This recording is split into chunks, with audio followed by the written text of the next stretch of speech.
Hello, listeners and watchers. Welcome to another episode and chapter of the SDR Disco Call Show. I'm your host, Neil Bhuiyan. If this is your first time joining the show, this is all about helping sales development reps or BDRs working in the world of tech sales, with myself interviewing great SDRs and BDRs from around the globe to get insights into career, how to navigate, and how to become the best SDR or BDR that you can be by getting insights from people that are actually still doing the role. So if you're listening to this in your local podcast platform, please make sure that you give us a rating and subscribe. And if you're watching this on our YouTube channel, please make sure that you like, comment, and subscribe, and leave some feedback below for the guests so they can know what you think of them and their story on today's show. But with this guest that we have, this is somebody that I'm very excited to have on board because they've been recommended to me multiple times by one of our former guests, Reese. And this person said, hey, you need to get this person on the show. She's a breath of fresh air. She's super energetic and she's proper on the board. And I was just like, okay. So we finally connected a few months back and we got onto the show and we are here today. So guest, could you please introduce yourself? Who are you? Hi, my name's Minnie Ryder. I'm a BDR at Bringg and I've been in the industry for just over a year. And that's a little bit about me. More to come. Thank you so much, Minnie, and an absolute pleasure and privilege to have you on the show today. So thank you so much for joining. So Minnie, for our listeners and watchers out there, could you tell us, where are you based in the world? What do you specifically do? And with that company, what do they do? Yeah, so I'm based in London, born and raised London girl, and I have an office in London, but we're an Israeli tech company and we're a delivery management market leader. And we work with numerous different customers to manage and orchestrate the last mile as much as possible to really make it as simple as possible and give customers the convenience and the experience that they're looking for in today's society. Love it. Eloquently put. Thank you so much. And again, as mentioned in the industry you're working, you've had your own experiences working within that industry. So we're going to dive into that today as well. But just out of curiosity, to make things a bit more human, outside of sales, Minnie, what kind of things do you like to get up to and what floats your boat? And I also know that you're an avid pet lover as well. Yeah, so I am very much in love. I'm a dog mother, which is very important. Oh. So I've got a dog called Bailey and she is 7. But most of the time I'm always with my friends. They pretty much live at my flat. And if I'm not with my friends, then I'm normally in the gym. I love going to the gym. I feel that it's that 1 hour, 4 or 5 times a week that I really switch off and I just focus on me. And I'd say it's also the same with Reformer Pilates. I love doing that. Okay. And I do love a bit of food. I'm a big foodie. So trying different stuff, going to different restaurants, pretty much your standard, nothing that crazy. But more just hanging out with my friends and family a lot is my favourite thing to do without fail. Absolutely love it. And as mentioned, as people know, all pets, so Bailey's more than welcome to join in today's episode if she wants to get down with us as well. But also for our listeners and for our watchers, as you know, we typically share our screen and we visit our guest's LinkedIn profile. And as mentioned with all of our guests, if you want to check them out or connect with them on LinkedIn, you can check out the show notes in the podcast or the description on the YouTube channel, and you can find Minnie's URL to connect with her on LinkedIn. But Minnie, you're somebody that's very, very active on LinkedIn, and I've seen lots of your posts, and I'm super happy when I do see them. So make sure that you check her content out as well and give her a follow. But you're an SDR lady of London, and you've had an extensive career. You've been to quite a few places and done quite a few different roles. So kind of starting at the beginning, where you've done some work experience. You have a cool story at Bowley's shoe shop. Yes. You've been an operations partner at Waitrose. You've also been a manager at Clean Cut, delivery executive at iRec to Rec. You've been a researcher interview. You've been your own owner of a spray tan business, a sales negotiator at Gibbs Gillespie, and most recently, in the last year and a half, you've been a BDR at Bringg. So a very colourful career, very different in some aspects and so, but there's so many cool stories behind them all. So I'd love to know, and our listeners would love to know as well, Minnie, walk us through your journey of how did you get to where you are today, miss? So I'd say the reason I am 100% who I am today is because of my dad. My dad is my idol, and he has taught me work ethic. So when I got to 15, it was let's get a job time. So when I was 15, I actually, weirdly enough, I got my first pair of shoes ever fitted at this shoe shop. And to work there when I was 16 was bizarre. So I was working at £4.60 an hour. I didn't get offered a job at Waitrose. I tried to go to Waitrose, couldn't get into Waitrose, as a lot of my friends worked there.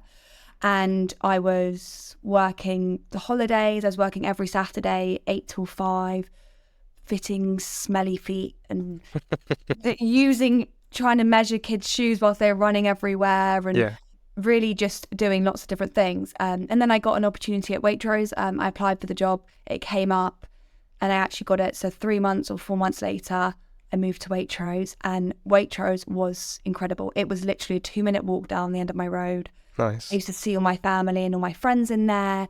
But the key thing that it taught me is customer experience. The customer experience is so important. And although it wasn't heavily sales orientated, it was really gave me the opportunity to understand how hard I would have to work, because I was there I remember my first year in the Christmas, there was like a problem with our bakery. So we had to go to another store and they needed someone to work 2 a.m. till 6 a.m. Muggins over here. Decided to do that, and I would take it all in my little Mini and drive like these huge boxes and be up till 2 a.m. cooking all the food and bring it all back to the Northwood branch. Wow. That really kind of taught me you have to work hard in life. Like there's a lot of people in there, and there's a lot of people generally that you saw them working, and we were doing A-levels at the time and it was really intense. But that was just the best experience because I was able to go back there whilst I was at uni still. So it really, for those 2 years that I worked there, I loved it, and the people were great as well. And I then my journey was a bit unconventional. I am not a huge exam person. I get really stressed over them. I'm dyslexic, so I do struggle with kind of writing and just phrasing things, and I always slur my words and always get confused with words. But I decided to go to university still, and I wanted to do a more active degree rather than doing something that was just all exams. So I actually did a 4-year course pushed into 3, but it was a bit different because in your second year, you could have done it for your second and third. I just did it for my second. I actually worked full time and did my degree at the same time. Wow. So I was working like 70-hour weeks, and it was really intense. But... So just pause there for a second. No. By all means, I'm intrigued in this. Like, I remember at one point in my life, I was working like 2-3 jobs. I was working an office job, then I was working a part-time. So I was working for local government, then I was working as a Pizza Hut delivery driver, and then I was being a club MC and doing music stuff on my weekends. And I remember like people used to say me like, how the hell do you do that? And I'm like, I don't know, I just do. But to yourself, like you're doing a degree and you're doing this work and you're working 70-hour weeks. How did you do that? Like, what was going through your mind? I wanted to be ahead. To be really transparent, I wanted to be ahead, and I wanted to have the ability to say to myself, oh, like all my friends are doing placements now. I've been working for 2 years. I wanted to have that flexibility and have that independence to be able to push myself to the limit. Unfortunately, I pushed myself absolutely to the limit a lot. And I do know my limits now a lot more than I used to, but I always wanted to see how far I could be pushed in terms of what I could do. I wanted to prove people wrong as well. My dad told me this only when I was probably when I was at uni in my first year. He told me, he said, you know, when you were 5, they didn't, because your dyslexia was so bad, they weren't even sure if you'd get GCSEs. And that to me there was a bit like, wait, what? Like I knew that I'm dyslexic, and I knew that I used to write my D's backwards when I was a lot younger, and I know that I can't spell specific words because I just struggle with it so much, and maths isn't the best part of me, but I've always been able to kind of use my common knowledge, and I'd say I'm not book smart, but I'm street smart. I guess that's quite a common thing to say. And for the listener that might be listening or somebody that's watching, like I can understand these as well. And I can definitely relate to that whole thing of I was never academic, right? Yeah. I wouldn't consider myself book smart, but I would consider myself street smart. How would you explain to somebody that hasn't heard those terms as to what that is and what that meant to you, Minnie? So academic smart to me, or book smart, meant to me that they were getting A stars, and they were getting A stars in everything. They could multiply these numbers and be able to read any and remember any fact that we'd learned in history and Year 8, let's say. When I'd say street smart is more being able to survive in the world, being able to have a strong work ethic, being able to speak to people, communicate with people, and being able to graft and really push yourself and really be able to develop your skills. So although you might know nothing about gardening, let's say, for some reason, you'd be able to be like, you know what, I'm going to learn. And I'm going to try, and I'm going to try this, I'm going to try that. And being a bit experimental, for sure. That's what I would say really defines street smart. I love that. And it's funny you should say this, because I was at my son, he goes to Stagecoach School now. And I was there yesterday watching him do a performance with all these other kids and all these other parents.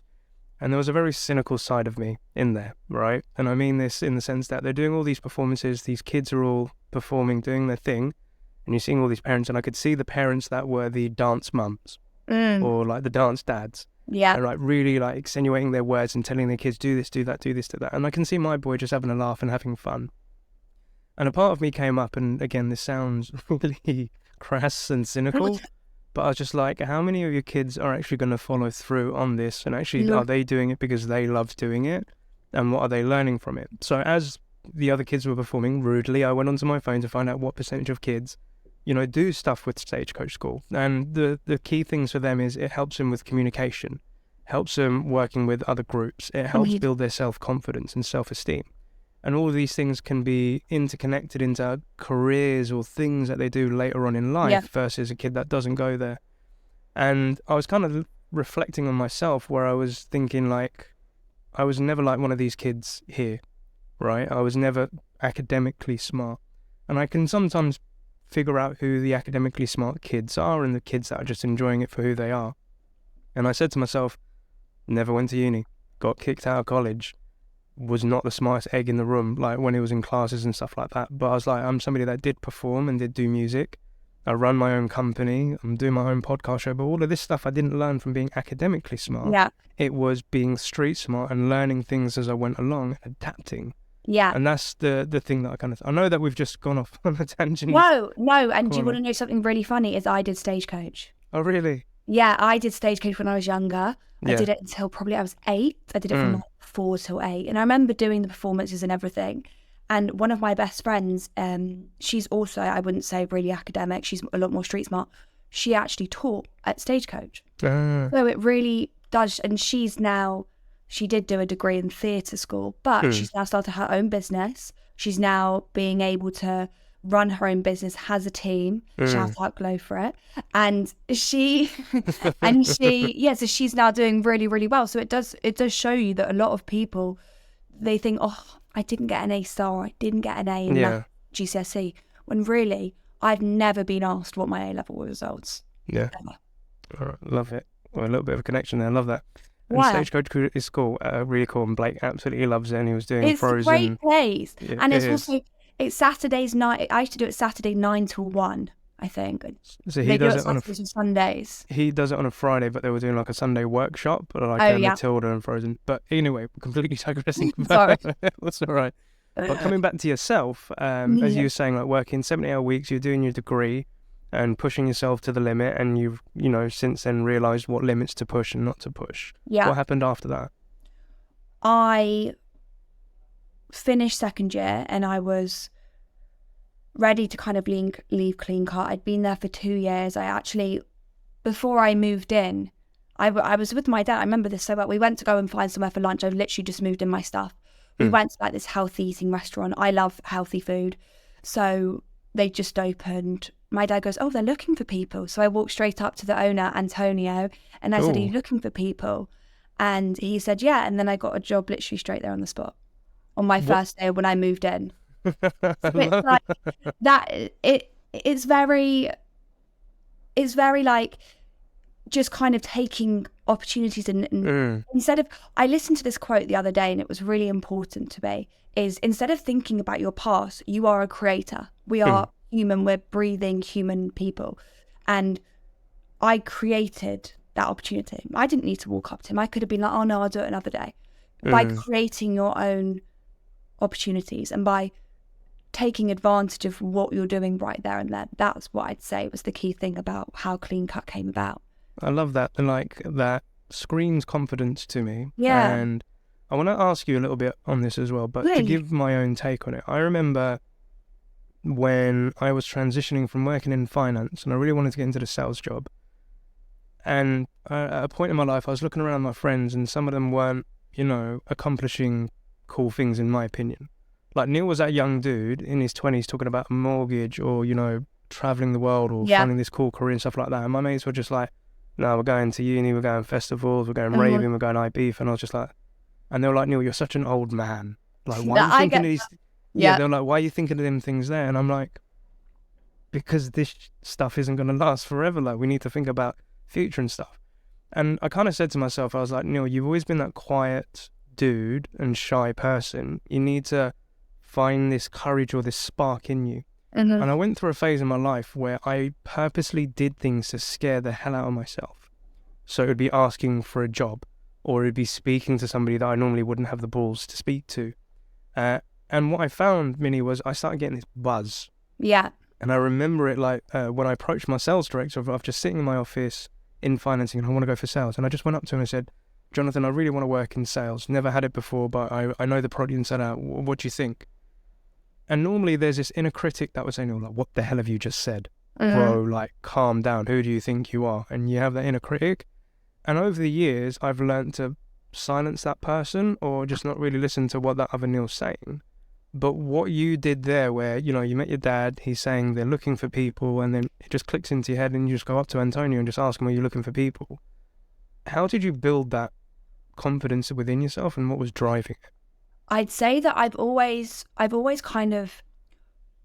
stuck to this motto, and I do believe in quotes and mottos and everything. So you're probably going to get a few throughout today. Go for it. But I always think stand out from the crowd. If you speak to my sales director, I'm absolutely nuts, and I like who I am. I genuinely, hand on heart, like who I am. And it did take me that second year of uni to really understand who I was as a person and like myself a lot more than I used to. But in that moment, I thought to myself, life's too short. I might as well stand out from the crowd. How many people have gone up to him and asked for a job? No one. Probably that day, no one. So by standing out from the crowd, I always kind of get that feeling in your stomach. And then you just kind of put your shoulders back and you just do it. Because if you don't do it, then you'll never do it. Even like, it sounds so silly, but even like going up to a celebrity, I got in trouble once for going up to this footballer.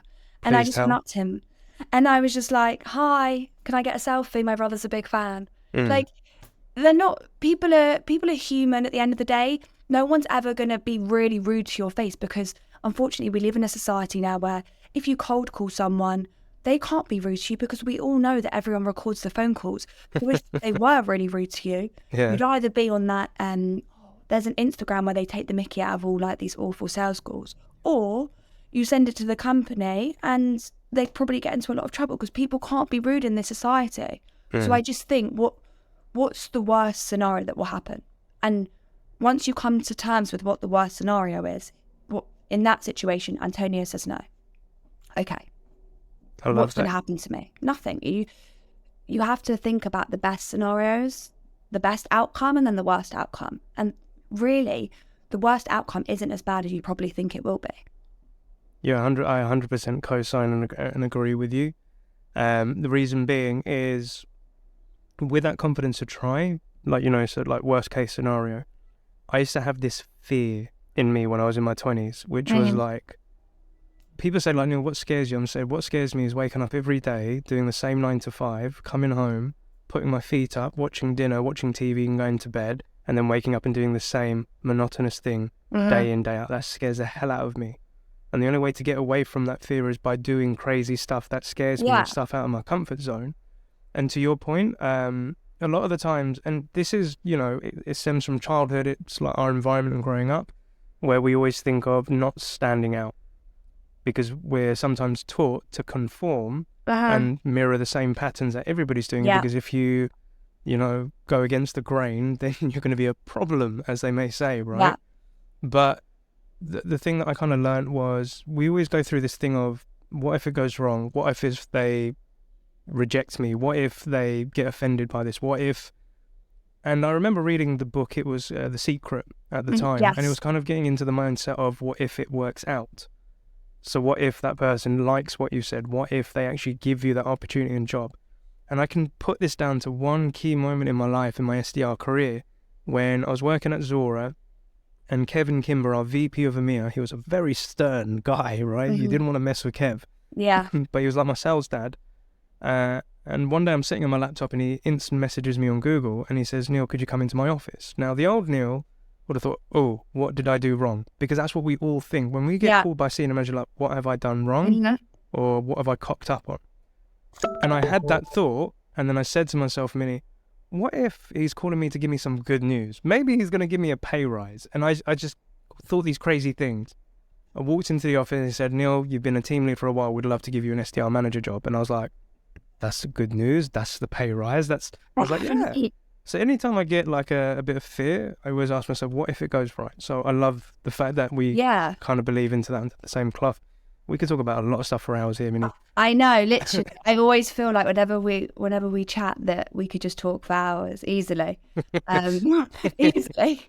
But I will move on to what I next did. Yes, please. So I finished university. So in my third year, I knew that I needed to earn a job, earn some money and earn a job. So I was like, oh, what can I do? What can I do? And I was umming and ahhing. And during this summer, I wanted to do work experience, just to help me understand what I wanted to do after uni. 100% no matter what I did, wanted to do sales. But I was more interested in recruitment at the time. So I was like, I messaged around a few people and I secured like a job just for a few months, literally just understanding the basics. Wasn't paid, wasn't anything. It was in my summer. And I just wanted to understand and put myself in a position to see if it was the right job for me.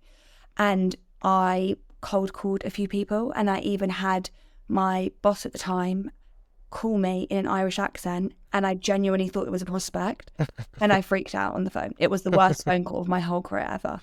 But nothing will ever be as bad as that phone call. So now I always think, what's the worst case scenario that can happen? That was the worst case scenario. So it will never happen again that bad. Thank you very much, Zach, for literally giving me the worst phone call, by the way. Unfortunately, it was very good Irish accent as well. And then I spoke to my mum, and my mum's a beautician, and my mum said, well, it's your birthday coming up. Why don't I get your spray tan machine and you do spray tans? She could teach me. It's quite easy to do. Yeah. And the profit's incredible on it. I mean, it works out at like £4 a spray tan. Yeah. And you could probably you could make £9 profit each time. So it was a great thing. And I did it whilst I was in my third year uni, just to kind of earn a bit of extra cash and just give me some flexibility, just to be able to still shop in Waitrose, which my dad is saying. But I like food, so I like shopping at Waitrose. Yeah. And I then did that, it was standard. I had an Instagram. I posted on Instagram and whatever the standard things you do. And I knew that I needed something a bit more secure because, unfortunately, as we all know, uni students don't have the most amount of money. So it's not always easy to get people to spend £14 on a spray tan or £15. So I went online and was just looking through all like the standard Indeeds and all of these. And I actually saw one that was with IFF. And all you had to do was interview people on the phone. We did an hour training session. I got logged on. It was like £12 an hour. I was like, yes, I can do this from home. It's even better. I did it for 12 hours a week. I actually got my 2 housemates to do it with me. So they were now doing it. And you had to have these like 6 meter or 12 meter long internet leads that had to connect to the box. So our whole uni house was completely covered in these wires everywhere. Like a call centre. Yeah, literally. And we would just speak to people on the phone. We'd get commission for the amount of people that we had answer the interview. And I'd say what I learned from IFF, it was only for 3 months. It was just a short-term scheme that they do. Yeah. I learned how to speak to people. I was cold calling. I was cold calling during the recruitment that I did in the summer, and then I was cold calling again. And I was earning commission I mean, it was 20p, but it was still commission, and it still gave me that excitement. So although the hours were sometimes very long and very awkward hours, like from 5 till 9, and really unsociable hours, it was a great learning curve because it made me realize it's not that scary. It really isn't as scary. The first time I was petrified still, but then you get used to it and you get more comfortable always. So that was really kind of an eye-awakening moment. Yeah. And then this was kind of the January. So this was the January before COVID. And I was like, right, I need to start looking for a graduate job. What do I want to do? So I spoke to, I think I interviewed at like 5 different places. I got offered 4 roles and accepted one in the end. And it was just the right fit, signed the contract, had everything lined up. And this was around the February time.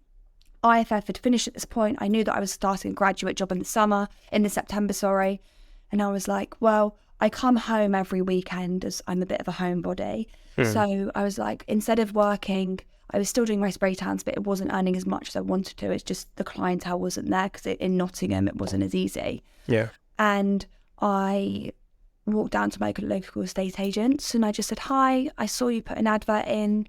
I was wondering if I could be a Saturday girl. And I did it for 2 weeks and then COVID happened. Oh, wow. Yeah. So I did it for 2 weeks and it was all around the area that I've grown up in. So I knew it all really well. And Daniel McGowan, who was my boss at the time, he was incredible. I was only working with him for a few months, but I learned so much from him in terms of how to just speak to people and how to understand people and how to do more than just what you're meant to do. So, for example, I said to him once, and I remember I went into the office and I said, oh, this house would be great, but the colours make the room look really dark. Maybe you could suggest that they paint it white. He turned around and he said to me, that's why you need to come and work here full time after uni. And that was because instead of just using my initiative, I used my initiative and looked outside the box to be able to see what else you could do. So that really gave me confidence. And then COVID happened and I was on furlough, and then he called me back literally early May when it was just starting to open up, and I went back and I did it. And I then got a phone call in the July that my graduate role had been pushed back to the following January, which I kind of expected. So I went into the office and I said, Dan, look, I'd love a full-time role. Do you have anything available? They didn't have anything available, but he made room for me. So he argued to Paul Gillespie and literally said to them, you know what? You need this girl. And I will always be so grateful for him for that, because he unfortunately left a few months later as he got married, but he taught me and he really fought for me. He fought for me over my salary, fought for me over everything. And I really, really respect that from him because he was just incredible. And I had another guy there as well called Michael, who was there from day one. And he taught me how to manage people's expectations and really understand how to work with customers, in a sense that obviously buying a flat house or whatever is really stressful, and you want to be able to ensure that you manage their expectations as much as the buyers and the vendors and your expectations. So I really understood how to work with people in terms of the satisfaction levels and the expectations that people set, for sure. I love that. And just to pause you on that as well, because managing expectations is a really key skill, not only within a sales life, but within your personal life as well, like with friends, family and stuff like that. And, one thing that I have struggled with over the years is managing other people's expectations, because I have my own and I know where I stand and what things should be done. Wow. And if things aren't done, it can kind of throw me off piste a little bit, and I will then have to have discussions with certain people like, well, what the hell were you expecting? Like, this is what we were doing. Like, what tips or advice would you give to somebody that's learning to help manage expectations of themselves, but other people as well? So I actually learned a lot of this from my dad when I was really young, so it's quite different. So I've got divorced parents, so my dad's always kind of drilled it into me, manage people's expectations. And the key thing that I would say is to be honest, explain, be honest about how you feel, or be honest how something's turning out at the moment. Because if you're honest in that moment, rather than being honest 2 weeks down the line where it's already happened and the miscommunication's already happened, it's a bit too late. You have to be straight up front and just say it how it is people are going to respect you a lot more if you're upfront and straight than to lie or to twist things. I mean, there was one time I sent a prospect a wrong email. I could have lied about it. I could have said, you know what, that I meant to send you that. I actually called him up and I said, look, John, let's call him John. Yeah. John, I'm really sorry. Completely messed up here. I sent you the wrong email. And he respected me for that, because we're all human and we all make mistakes. So being honest and being transparent with people is the best way to manage anyone's expectations, because you have to be honest. If you're not, then what can you do? There's going to be confusion and people are going to get things twisted. You just have to say it how it is. Yeah. I think that's some solid advice, and I'm playing so many scenarios in my head where I should have just been a bit more honest at the beginning of things and it wouldn't have gotten to where it got to. So that's it's easier said than done, for sure. It is. And I think it's part of that practice of, where that Neil was pushing for opportunities and saying yes to things and getting you out of his comfort zone. Another thing to get out of your comfort zone is being brutally honest and bringing it up earlier rather than letting it fester and sit there and become a snowball of a problem. But yeah, like looking at your LinkedIn, like at Gibbs Gillespie, like you made 500k of commission for the Northwood branch over your time, quarterly one of mortgage sign-ups, top sales negotiator at Northwood, and it was a 360 role as well. And like with you, thinking, like you said, outside of the box of things to go above and beyond what your normal responsibilities and duties were, it's evident like with the results that came off the back of it. So the question begs, how did you go from sales negotiator within property to then ending up Bringg? What's the story there, Minnie? So I knew that property wasn't for me. I knew that I wanted to do sales, but property, it didn't. You know that feeling you get when you're so excited and you're so passionate about something? That's how I feel about being a BDR and everything within business development. I never got that within property. So I was speaking to like my friends and I was saying, I don't know what to do. And I knew that I wanted to go into sales and I didn't want to do recruitment. I was actually put off it after the whole, like, my start date got pushed back. I just was really put off it and the market wasn't right and everything. So I reached out to my friend and he said, look, I don't recruit for this. I don't recruit within sales, but I know someone that does. So I called a girl called Eve and she didn't know me. She was so helpful. She was like, look, I normally do a lot higher up people, but I know this company Bringg. Let me put you in touch with the VP at the time, Tom Doyle. So I literally got a text from Tom Doyle within 20 minutes. We had the interview the next day. I then met with my boss, Hanan, and I did 4 interviews literally within a week straight. So I had a lot of doctor's appointments, of course. And I fell in love with the company. I knew that I wanted to move into the tech industry because it's a really hot industry at the moment, especially after the pandemic. And the product excited me because I was selling to people that I buy from. I mean, I'm going after your standard grocers and your standard fashion companies. And you relate to them really as well. You understand them and you're a customer. So you're actually selling on behalf of yourself as well. And you're actually the customer in a roundabout way as well. So that it really excited me. And I got thrown into the deep end. There were a few people that had left literally within the space of me joining within 2 weeks. I met Reese Mason, who literally took me under his wing straight away. I know, he's the man. He is the OG. And I met Holly Webb as well, who's now left Bringg, but she is incredible. Between Holly and Reese, they made sure that everything was smooth for me. They made sure that I was looked after. They made sure that if I had anything, day or night, personal or professional, they were there. And they're 2 of my really good friends now. And I'm so grateful to have met them because my experience at Bringg wouldn't be the same without them, 100%. And being able to learn so much from them and also learn from a woman in sales, which isn't as easy. We'll be honest, it's not as easy. There's a lot less women in sales. So being able to see someone so powerful, and she's only 4 or 5 years older than me. So like someone to aspire to was really, really key. So I then got along like a house on fire with my boss at the time, Hanan. He was based in Israel. I've still never met him. He was there for 9 months and literally, in the January, I had already done, I think, 180% of my target within Wow. Q4.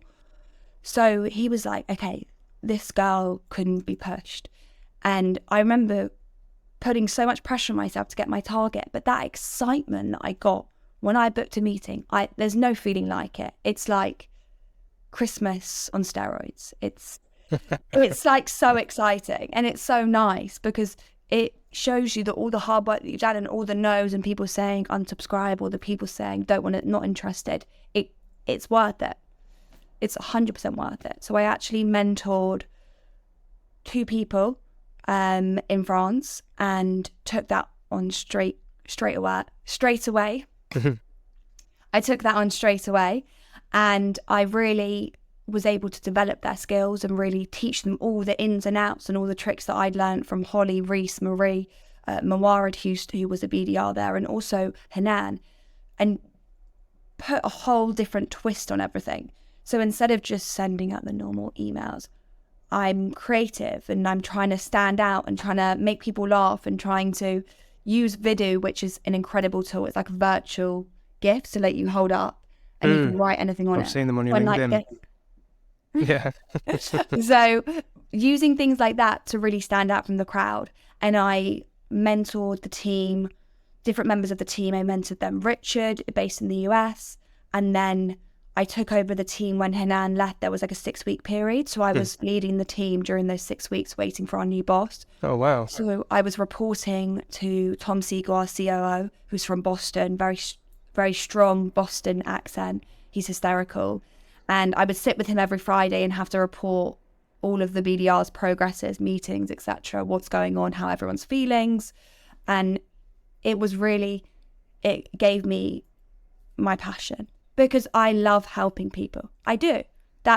Yes, I'm money motivated, I'm in sales, obviously, but I love helping people. I've got a really big heart, and being able to mentor someone is like the best feeling in the world, because seeing how they've progressed, like seeing how Caroline has come on from when she first started at Bringg and she was so shy and so nervous, and now she's like this beautiful butterfly.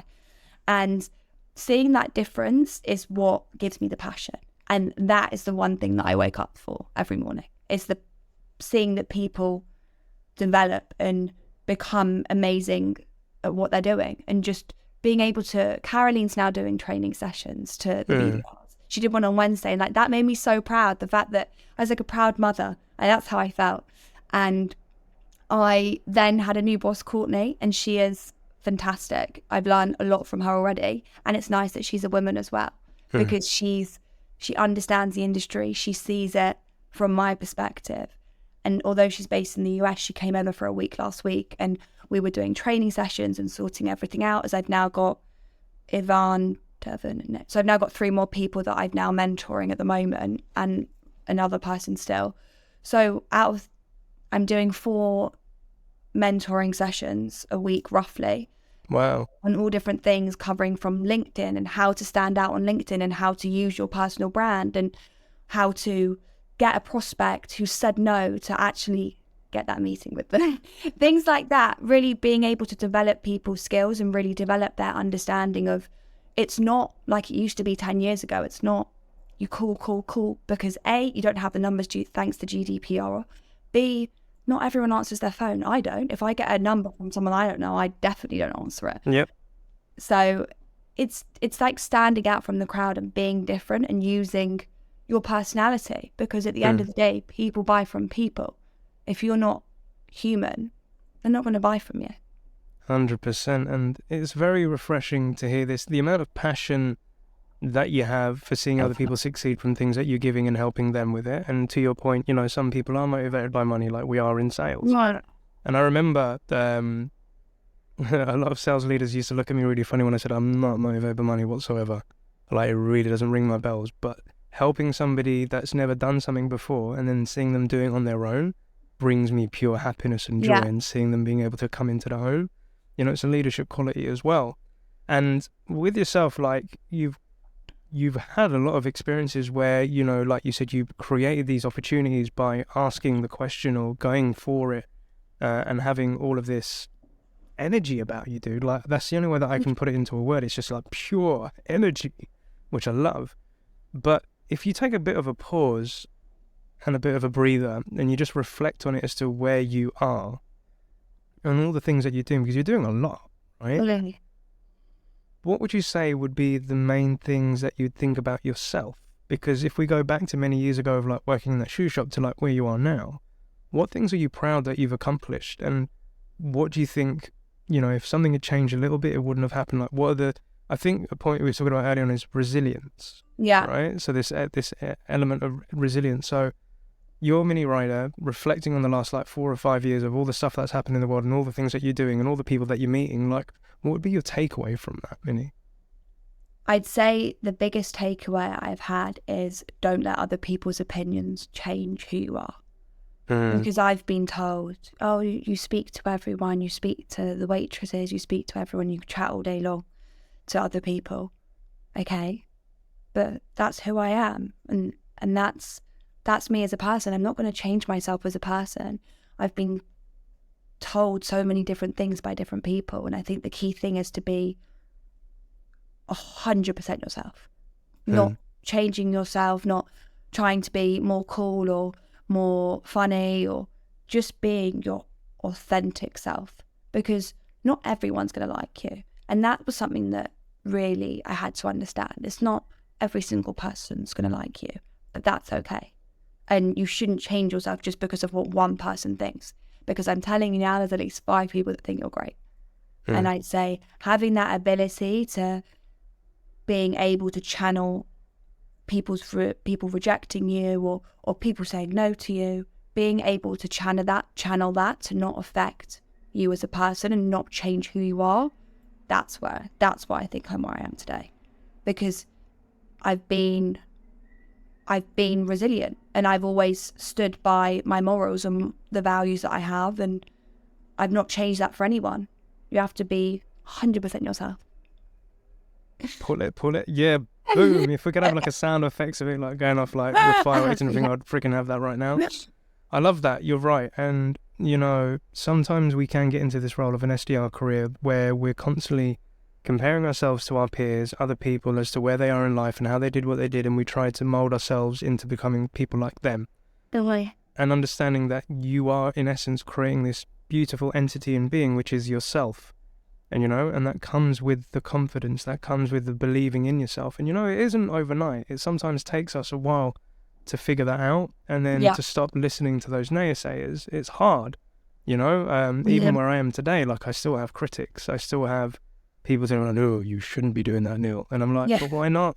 Because it always goes back to that thing of I can't live in the what if and regret that I didn't do that or I didn't follow it through.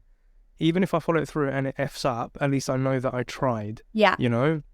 I just can't sit there and think of, well, what happens if I didn't try? That would scare the hell out of me. But hell of a lot of energy, Minnie. Absolutely love it. So a question I normally ask people is, as we're coming to the end of this show, which is, what 3 bits of advice would you give to a younger version of yourself? I think you've given us a lot of advice. Yeah. But humour me for a minute. You're going to be listening to this in a couple of years' time, when you're going to be reflecting where you're going to be somewhere else in your career, different country perhaps, or maybe even running your own business, who knows? Yeah. What 3 bits of advice would you give to a future version of yourself that's just listening to this today? The first thing is to be patient. Don't try and rush everything. Don't try and think too much about the future. I know that's probably the opposite of what people say to you, but be present, be in the moment, and don't rush. And the second thing is to pick your next role on what you can learn. Not about money, not about culture, but what can you actually learn? Is the person someone that you can learn from? And how can you learn from them? And then the third thing I would say is to keep being like your true self. Keep being the crazy, nuts person you are. I love that. So if future Minnie, if you're listening to it, you heard it from yourself, right? Exactly. So to be patient, to see if you can learn and still keep being yourself. I think that's beautiful. Thank you so much, Minnie. And also the thing that I want to discuss in just before we sign off on today's episode. So I remember when we connected on our, introductory call a few weeks back, and you were working on something where you really wanted to help elevate females working in tech. Could you share us a little bit as to what's this all about, Minnie, and what you're looking to do? Yeah, so I'm in the process with working with 2 other people, both females, and they're both SDRs. One is now just a team lead. She's just been promoted to a team lead. And we're in the process of creating a community just for women, just for SDRs that are looking to share tips, develop in your career, and also network. It sounds so crazy, but there is like other groups. There's like SDRs of London, SDRs of Germany, things like that. But I've not seen one just for women. And that's not being inclusive to men, but there's so few women in the industry. So it would actually be quite nice to connect everyone together and give people the ability to be 100% themselves, giving that openness to everyone. I absolutely love that. And, you know, like with this platform is like for all SDRs out there, but if there are common causes and things that we can help towards, I'd love to support that in that as well. Thank you. Hopefully by the time this episode goes live, if you want to check out links to Minnie's group, you can do so in the show notes in the podcast, and you can also check it out in the YouTube description as well. And, you know, we've had some great female SDRs on this show. There's a lot of great female leaders in tech as well. So hopefully, you know, in the future version of yourself, we'll have this community together, and maybe we could bring them on the shows. Maybe we could have a female-led just like show with all these great SDRs from your group, and we have a group call, you know, sharing best practice. That would be what do you think? Cool. Yeah, I like that idea. Maybe we'll speak after about it. 100%. So watchers, subscribers and listeners, if you think that would be a cool show, then please leave some comments down in the section below and let us know what you think, and we'll speak to Minnie and see if we can get that on. But Minnie, before we end today, are there any shout outs or kudos that you'd love to give on today's show? So firstly, Reese Mason for obviously connecting us. 100%. And he's the GOAT. He's the best. The dude. Greatest of all time. If anyone's not Gen Z, I'm not Gen Z, but if anyone's not Gen Z, the GOAT, greatest of all time. And then 100% my dad. My dad has given me everything that I could possibly imagine in terms of who I am today. And I'm always so grateful of that, for sure. Solid salute to Dad and out to Reese as well. And a massive thank you to all of our listeners and watchers and joining us on today's episode. We really appreciate yourself. Again, if you want to connect with Minnie, you'll find her LinkedIn URL in the show notes and in the description on our YouTube channel. Please make sure that you give us a like, a rating and a subscribe on both platforms to help us get this story out there to more sales development reps and BDRs across the globe. I'm your host, Neil Bhuiyan, on the SDR Disco Call Show. Thank you so much for joining. And Minnie, thank you for being a guest. And most importantly, happy selling, Minnie. Happy selling. Thank you so much for having me. I really appreciate it.